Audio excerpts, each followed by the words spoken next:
Okay. So Bill, tell us about the highlights of your collection. One of the biggest attractions or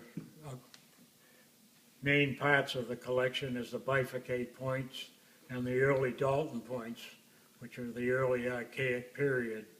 As we get into the late Archaic, we have the Susquehanna people coming in, and I have a lot of Susquehanna stuff and burials and so forth from that period of 4100 to about 2700 BP, and then it goes all the way through the woodland period where we find a lot of pottery and several graves, and we've got, I think, 72 burials within a half mile of the Taunton River that we've exposed through the years, not always me, but by somebody else. And there's some very fine artifacts that come out of these, including pipes and, you know, some of the big spears and so forth that the Susquehanna people made. And what is the Susquehanna? It came out of eastern Pennsylvania and northern New Jersey, and around 4,100 years ago it moved into southern New England and gradually moved north to southern Maine. But they were some of the best knappers and made beautiful thin blades out of felsite, which is quite an art in itself.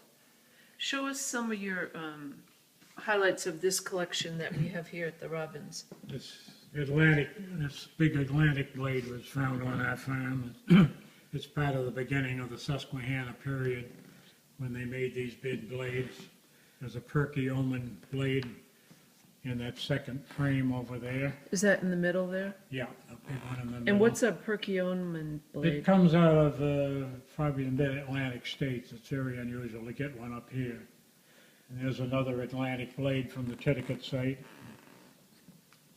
And is there anything else you'd like to point out? Yeah, there's another, you probably have to take it at an angle.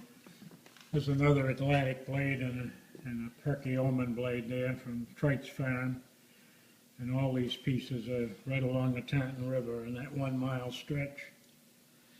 There's a lot of Susquehanna points involved in here.